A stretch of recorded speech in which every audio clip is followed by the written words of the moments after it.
Well, where I live, I mean, understand where I live, okay?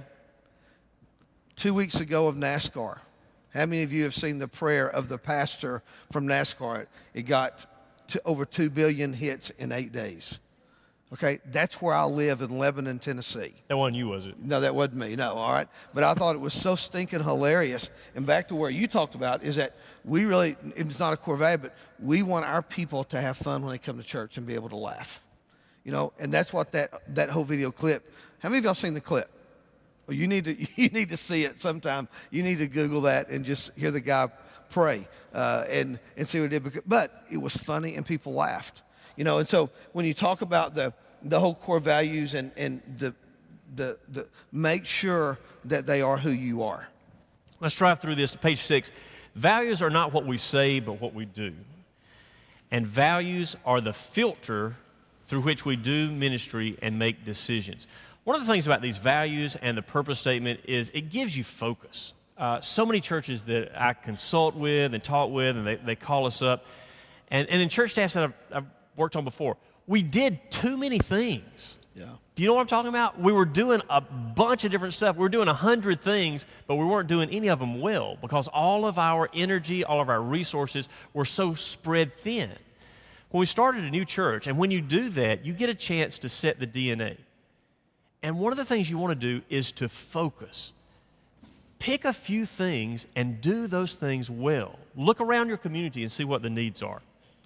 I like Andy Stanley's quote there is what's written on the wall happening down the hall. We were on vacation earlier this summer, and we're doing a family vacation with Jennifer's parents, and we were about to fly out, and we're staying in a hotel in Atlanta, and there was some construction going on, and we had to take a back way. Jennifer's dad and I were trying to go get some luggage, and we kind of went through some employees-only places. We kind of got lost. And here's what happened, no joke. We found ourselves back in the back where they had these big plaques with like the motto of the hotel. And it's like, our customers are first, and without them, you know, it's yada, yada, yada. About that time, we were lost, so I was reading the little motto thing. This huge, terribly angry lady that works there comes out. And she begins to really yell at us. Now, I don't know about you. I'm an adult. People don't yell at me a whole lot anymore. I mean, I'm kind of past that junior high stage. And so it kind of tickles me. And I'm just thinking, this is funny. I'm a pastor. I'm not going to tell her that right now. But, you know, people don't yell at me. But it was such a disconnect. This person that worked for this hotel, where the customers were so valued and everything, she was just fussing at us because she didn't like us in that hallway. You probably had some kind of experience like that. Maybe you were at a restaurant and they were talking about, our food is prepared hot just for you or whatever, and then you got some teenage waitress there that doesn't care at all, and you're thinking, have you read what's on your wall lately? Sometimes that happens with churches. Don't do false advertising. Really do this hard work. Decide who you're going to be, who God has called you to be, and live up to that potential. Number 5 is this. Define your target group as a church. People have pushback about this sometimes because they say things like, well, we just want to love everybody. We just want to reach everybody. But man, if you're not aiming for something, you're probably not going to hit anything. Maybe like that, remember Charlie Brown, the Peanuts character, saw a cartoon in the newspaper one time. Charlie Brown had taken up archery, and he was shooting against the wall, and Lucy, or one of the little girls, walks up, and she noticed that every arrow was in a bullseye. She said, Charlie Brown, I didn't know you were so good at archery. He said, I am. And then he shoots again, and it hits nothing, and he walks over to the arrow and draws a bullseye, around it. Sometimes I think that's what we're doing in churches. We're just shooting off and just saying, well, maybe we'll reach somebody, or we just say, well, let's just leave it up to the Lord. When you hone down and target your group, it's helping you become focused in what you do. Targeting is not exclusive, it is effective in reaching more people for Christ. And one of the things you need to do, this is your next blank, is you need to understand the unchurched in your community. Who lives in your pond? Like you were saying, you guys had a passion for reaching people that didn't know Christ. That's why we started it as well. But who are you going to reach? Who lives there? You need to do some demographics. You need to do some things. Some of the big publishing houses do this. You can get local information from your city hall, from the Chamber of Commerce. There are national agencies, but you need to find out who's living in your area. Jesus says, "Come, follow me, and I'll make you fishers of men." What are the fish like in your pond? So, in your target at Harvest, who would you say is your target? Okay, good question. When we first started, and it really hasn't changed much in these 10 years, at first we thought our target was going to be like an age group. So when we started, we were in our 30s, and I thought, well, I know you attract people that you're like and all that kind of stuff. What it turns out was our target, as we got there and we began to think about it and pray about it, were people with children at home. Children still living at home. Our children are living at home. We felt like we related to that.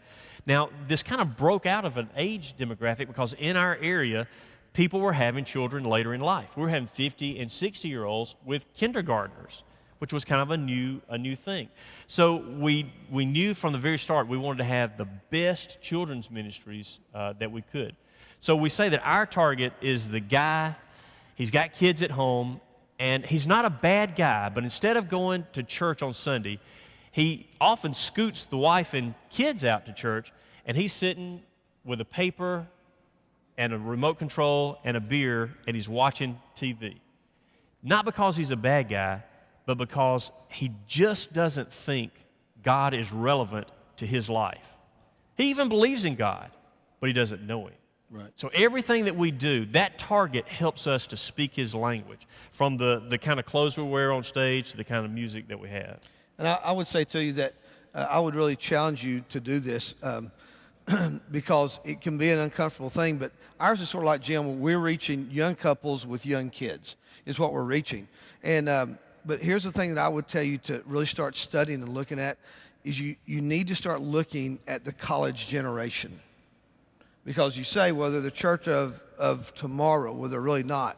They're the church of today. And that's one of the things that we really try to look at and to see what that generation is thinking and what's happening. Because they're coming in church plant life, we've seen that it changes constantly. You know, things that we used to say is that, would we ever do hymns? Well, you know why we do hymns now? Because the college generation, that's something that they really want to be about. They're more about the whole mosaic kind of concept, and it's not. And I'm gonna tell you, it's not an easy task. I mean, because I've got a son in college. I got a daughter who just graduated from college. That is a hard thing to do because it's hard to nail them down. And that whole entire generation never had any kind of heroes at all. And so, for you to say to them, "Well, I'm the pastor," that doesn't mean anything to them. And so I would really encourage you to start finding and looking at that unchurched generation because they are coming quickly to your church. Check out the box there. Pick your target based on, and the first little dot there is who you are.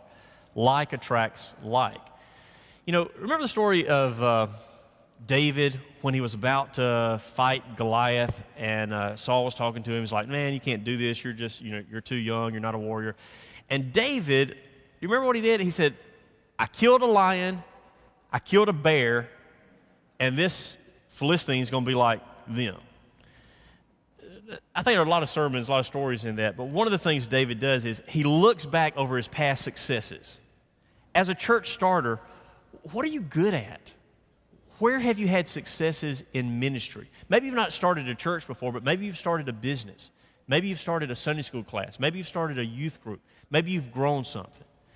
And I would say if you don't have any experiences of starting something successfully, you may want to look at that also. Who you are is who you're going to attract. I'm coaching a guy. In fact, he's here. He's a friend of mine, Darren. And Darren is in the very beginnings. He's going to be launching in the fall. And we were talking the other day. And Darren is a cool African-American guy, and he's going to go with this hip-hop church. I was kind of messing with him. I said, "Darren, man, when you have your first service, you want me to come up there and like do a rap, with you, like we're doing." He looked at me and said, "That's all right." "That's all right, Pastor Jim. I got it covered. You just tell me about the model. I'm going to contextualize it. I'll do it in my own." We're teasing. I couldn't pull that off. That's not who I am. You gotta be who you are. You gotta know who you are. because that's the kind of people that you're going to relate to. Some people, I think, have this a special gift, a special anointing, calling, like a missionary where they can reach other cultures. Most of us, I don't think, have that. Right. Like attracts like. Who lives in your area? Include ethnicities, language groups, all those things.